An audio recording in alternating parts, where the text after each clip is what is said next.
All right, remember how to pronounce his name correctly? Yes. Sylvander? No. Sylvander? No. Kilvahavagavrigaver? Martin Gill. You magnificent bastard. So Martin, something like 14 years ago, donated money to create Bottom Shelf Matters Week. Oh. And we're just finally getting to it. Bottom Shelf Matters Week. Yeah, so for the rest of this week, Yes. is Bottom Shelf Matters, Okay. including Friday. Sure. And then Monday, we're going to end with the special thing he really wanted to end with. Not a bottom shelf thing. Not a bottom shelf thing. Okay, because if his special thing was a bottom shelf, it's like, Come on, Martin. really? All right, so we're going to start with Canadian Club. Canadian- So the goal with this is... Have we not done Canadian Club? The goal with this is... It's imported, by the way. You just got $100 bonus at work this week. Sure. And you want to start your collection covering a broad spectrum of options. Yeah. But not go broke. Right. And then what would you do? And the answer is... Canadian whiskey, bourbon, rye, Irish whiskey. Oh, so Right? we got, for the week, Yeah. bottom shelf week. Yes. We got a type of whiskey that's a good representative Yeah. of that category of whiskey. Yeah. For the Now the one that I bottom didn't shelf. officially grab was Scotch, but we're gonna do Scotch on one of the times as a secondary whiskey. Okay. So we'll start with maybe this one, because, you know, Canadian Club. What did we do that? Oh, Crown Royal. I'm thinking, what was the really big, well-known Yeah. whiskey brand from This Canada? is as or more well known than Crown Royal. What? Canadian Club? Hell yeah, dude. Then It's Crown like the Royal? first. It's like the first, if not one of the first, the first Canadian whiskey distiller, Hiram Walker. It would be the first, He actually but learned how to. it didn't necessarily mean they're the most well-known. No, they were. They made Canadian Club famous. As a matter of fact, what happened was they made whiskey. Well, first he was in Detroit. Who? What's his name? Hiram Walker. Hiram Walker. All right. He's in Detroit, Yeah. and then he moved up to Ontario, started making whiskey because Prohibition was starting to gather steam. He heads up there, he starts making whiskey, and he's aging them, and, Right. which a lot of people aren't doing to the same length. He's blending things, and his whole thing is, wait for this, trying to make a smooth whiskey. Yeah, smooth whiskey. And so he's getting it into all these private clubs all over the place. People are raving about it in these fancy clubs. Oh, it's super smooth. Pretty smooth. And so Smooth, Americans smooth. were like, wait a minute, we want to differentiate their products, so we're going to make you put Canada on it. So they did. So then it said Canada, but that even made it more prized. Oh, we want that Canadian Club whiskey because it started being nicknamed the Club Whiskey. Right. Right? Which is It was a being really- sold in all the clubs. Which is a really generic, kind of crappy name. Yeah. So they start in all the gentlemen's clubs. And then eventually Wait. it's Canadian Club. Gentlemen? Gentlemen's. This is back when there were actual gentlemen's Oh, clubs. so it As did- opposed to now, the gentlemen's means clubs something is different. opposite day. Totally different. So on the nose, this is not surprisingly not a tremendous range of notes here, but you do get that soft sweetness, and it's more of a caramel for me than a maple, which I often get. Yeah, because it's way more caramel. because I'm racist. As a matter of fact, This is what I look for in Canadian whiskey. This to me- maple. is not that different than an overly caramely pretty blended Scotch that has no peat in it. You think? Yeah, it's a little prettier than that. You know what's something that's kind of cool about Canada? They do things no one else in the world does, which is, you know, in U.S. you have a mash bill, Right. and you mix your grains together: 75% corn, Sure. 20% rye, 5% barley. Sure. Then you distill, mash, ferment, distill. Yeah. They will make, not all of them, but they will often make an entire run of 100% corn, a run of 100% barley, a run of 100% rye. Then they'll blend them after the fact. So it's like creating a mash bill with spirits instead of with grains. Right? Do they ever sell the individual spirits just so you can see the components that I don't go into? know, but they should. Yeah. But so they'll blend it afterwards, then they'll put it into a barrel.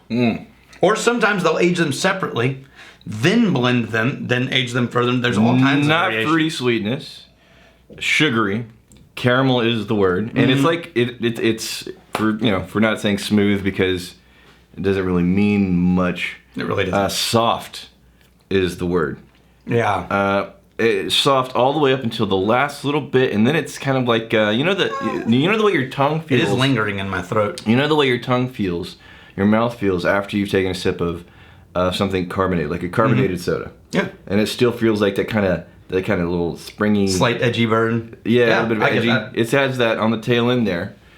So there are, if smooth to you, if it means something that's going to be as effortless and friendly as drinking water, there are actually smoother whiskeys out there. Yeah, it's got a little bit of a prick. I will, if you know what I mean. It's a little prick. Yeah. Now, I will say that... Canada. It's got little pricks. We're under 20. Wow, really? First Whole Kentucky, country that whole time. country, Whole wow. country that time. You just lost a third of our viewers. I did. So, Good to have you. Good to have you. Signing off. So, oh, Canada, Are you our butchering? home and native land. Are you butchering the So, song? See, what I would say is, I know a lot of under Canadians. 20 bucks. I know plenty of Canadians. My joke, they're not going to be offended. No, You it's true. Butchering their national anthem. That's not butchering their national anthem. Butchering the anthem. So, this under 20 bucks when you get a reasonable size bottle, Okay. right? That's a big bottle. Yeah. This is a larger one. So we've been getting into that Canadian club, man. Yeah, well, we've been using it for the whiskey classes as a teaching part of Canadian whiskeys. Okay. And I bought that bottle 3 years ago. In terms of, We haven't really gotten into it that fast. so you just pocketed Martin money Yeah. and just used an old whiskey. No, I actually bought another Canadian whiskey. I don't want to open it until we finished the ones Fair that are enough. already open. Fair So enough. several of these are already open, and it's because I don't want to open a new one. I would say a budget scotch that everybody should grab. So I'm going to go adding scotch to this episode. One last thing on the is notes. Valentine's. The few notes that we mentioned, that's the only thing I'm getting. There's not a lot of complexity and nuance here. There's not a lot going on. It's caramel, sugary sweet, some softness, and then on the end you get kind of like that carbonated. It's not bitey carbonated, but the way your mouth feels after you drink something carbonated. All right, so Kind of tensed up. Martin, what I bought, just so you know, you're going to see it all week. Valentine's, Canadian Club, Heaven Hill Old Style Bourbon, Jim Beam Rye, and Jameson. Tried to keep everything under $22 to $23, sometimes less. So for all 5 of these, it was less than $100. Do you not like the finish on the Canadian Club? It kind of... Oh, try the Valentine's. Imagine Canadian Club with a little bit of peat. a little bit of peat, just barely. It smells like a peat bomb after Comparatively, yeah. the Canadian Club. All right, you got any comments? Mm-hmm. I like Valentine's. Yeah. Valentine's is kind of light, and it's got that grain brittle, I like Valentine's, it's good. but it's got a slight pear kind of note to it. But then at the end, you just get that sort of dusty peat. So are we doing a Valentine's review or are we just doing a comparison? We're just doing a comparison. It's not going to get its own day because we lost track of days. Marshall Dick. Rex's Cult Ranch should be on a shirt. Also, Rex and Daniel, have you ever thought about trying to do distillery tours on the show or doing it maybe on Patreon? Yes. Yeah, distillery tours are a thing. And we have plans. On the Whiskey Tribe channel, we've actually been talking to some distilleries about said plans. About shooting on site. And they're very excited about said plans. And it's going to be awesome. Yeah. Here, I'm going to go ahead and let you have all my Canadian Club because I'm just that nice. And I'm going to finish off the Valentine's. I'm a giver. I'll give it to you. I don't know. It's a little prickly. It's a short thrift. I've been thinking about Short thrift. short thrift. Giving it short thrift. Short thrift. You never heard that before? No, that's good. Never? Never in my life have I heard. Really? Short thrift. Yeah. You know what it means, Yeah, I do. obviously, because you can even tell from the No, words. within the context. Yeah. Yes. Short thrift. We're giving that short thrift. You guys, this is Armando Garza. Armando Garza! You guys are both from Texas like myself. I'm sure you had some good Texas barbecue. And I wanted to ask you Yes. guys, what whiskey makes you think of Texas-style barbecue brisket the most? No question. He bought a bottle of Ardbeg Ting the other day, and he swore it tastes like being at a barbecue in my backyard with my dad. He always used mesquite. I wanted to explore other whiskeys like it because the smoke flavor really gets me sailing at full mast. Yes, Lafroig. Not at short thrift. Not at short thrift. At full mast. Lafroig will take you there. The Bruichladdich will take you there. Somebody recommended Bemore. Bemore's a little prettier, but it'll get you there. Something Ardbeg or Coolio Lefroy. will take you there. Now I will tell you, when it comes to brisket, specifically Texas barbecue, the thing that most reminds me of a good crusty outside edge brisket is Octomore.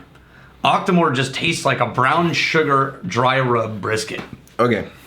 Which one? Because there's variations of that. All of them. They just have different variations of brisket. The Octomore we had, which is like the peatiest Pete's per million thing in the world, that was so beyond savory meat notes that it was getting into super funky cheesy notes. Yep. So that one is like, I'm getting out of barbecue. It passed barbecue. Barbecue's in the rearview mirror. The 6.1 was brown sugar glazed barbecue with a little bit of like honey on it. Yeah, and then there was like an 8 point something. Was there an 8 point something? The 8 one is a little more on the stinky cheese. That's the cheese. Yeah. That's the cheese. We got Samuel Smith. Here's an idea. How about going through and making a series of good blends that you guys like? The Ranger Creek Ballantines. We should do some Texas blends. And the Freud blend. We should blend some only Texas whiskey blends. We should do all kinds of blends. Yeah. Including that. But let's We'll do that. We're saving some blending for. You know what? The distillery. The main bits are done. We need to start decorating. We just need to get those bottles out of the. Yeah, we got to get the bottles all the way. But the problem is, I can't put in shelving until I know where Deb wants to put that sink. So, well, just stick her outside. She's had enough time. Deb, you're outside. All right, here's to fighting, stealing, and drinking. You fight, may you fight for a friend. If you steal, may you steal a lover's heart. If you drink, may you drink with us. Hey, thanks for hanging out with us in the Whiskey Vault. Don't forget to throw in a like, hit that subscribe button on the bottom right, and drop a question or comment down below.